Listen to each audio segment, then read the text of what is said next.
നടക്കുന്നത സർവം നടക്കുന്നത നിന്റെ നടക്കൽ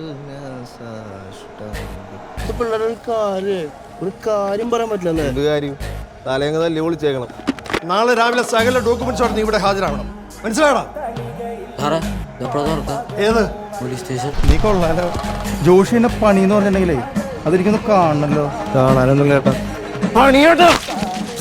പണ്ട് സെലിബ്രേറ്റ് ചെയ്യപ്പെട്ട ഗുണ്ടാ പേരുകൾ ട്രിവാൻഡ്രത്തും കൊച്ചിയിൽ നിന്ന് എന്നാൽ ഇപ്പോൾ കേൾക്കുന്ന പുതിയ പേരുകളെല്ലാം തൃശ്ശൂരിൽ. പല ഗ്രൂപ്പുകളുണ്ട് സാർ. ഒരു ഡേവിയാണ്, വാറണ്ട് ഡേവി. സുനിയല്ലേ? മര്യാദക്കല്ലേ നമ്മൾ തമ്മിലുള്ള ടേംസ് തെറ്റുവേ, അത്രേ ഉള്ളൂ. മനസ്സിലായോ?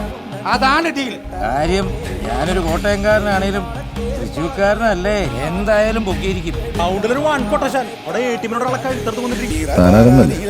ഞാൻ ആരാന്നല്ല പറഞ്ഞു. അവനും വല്ല മനസ്സിന് പോകുന്നില്ല. അവന്മാരെ നമുക്ക് കാണാം, അവർക്ക് നമ്മളെ കാണാൻ പറ്റില്ല.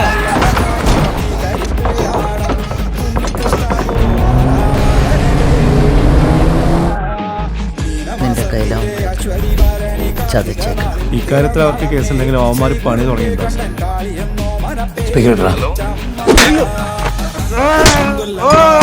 അതിനുള്ള എല്ലാ സെറ്റപ്പും ഇൻഫ്ലുവൻസും അവന്മാർക്ക്. എടാ പൊലയാടി മോനെ, നീ നിന്റെ കൂടെ ഉള്ളതിനോട് വന്നില്ലെങ്കിൽ നിന്റെ കുടുംബത്തെയും വെച്ചേക്കല, നിന്റെ കൂടെയുള്ള ഒരുത്തനെ ഞാൻ വെച്ചേക്കല. നീക്ക് എവിടെ പോയി ഒളിച്ചാലും ഞാൻ പൊക്കും. ഇത് ഡേവിയാ പറയുന്നത്. ദേവി കയ്യിൽ കിട്ടിയവന്മാരെ വെച്ചേക്കരുതട്ടോ. അപ്പനെ പൊക്കി പണിവാളി മുങ്ങണം, അല്ലെങ്കിൽ വീഡിയോ അല്ലെങ്കിൽ എന്താ? ആരുടെ സുനി? സുനിനൊക്കെ തട്ടി അനങ്ങിയ പൊട്ടി, അനങ്ങിയില്ലെങ്കിലും പൊട്ടി. അവരെല്ലാവരും ഒരു തന്നെയാണ് സാറേ. അവരായിട്ട് ഒരു പ്രശ്നത്തിനും പോകാറില്ല. ഇനി അങ്ങോട്ട് കയറി ചെന്ന അവരോട്ട് വിടാറുമില്ല.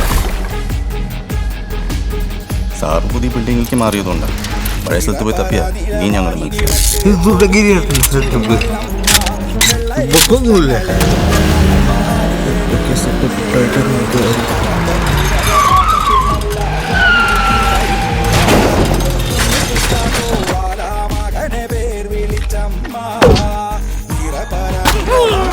ഞങ്ങൾ അന്വേഷിച്ച് പറഞ്ഞു വിട്ട ആളില്ലേ, അളിയൻ ഞങ്ങൾ കണ്ടില്ല. പെട്ടെന്ന് വാ, അല്ലെങ്കിൽ തട്ടി പോകും. നല്ല ഓട്ടങ്ങള കുറച്ചുകൂടി പിടിപ്പിക്കണം. അവന്മാരെ ആരുടെ കയ്യിൽ കിട്ടിയാലും ഞങ്ങൾ പൊട്ടിച്ചോളയും സാർ. എന്നൊക്കെ തീർക്കാണ്ട് ഞങ്ങൾ ചാവോടാ. അവന്മാരുടെ കയ്യിൽ അവരെ കിട്ടിക്കഴിഞ്ഞാൽ അങ്ങനെ പെട്ടെന്ന് തിരിക്കരുത്.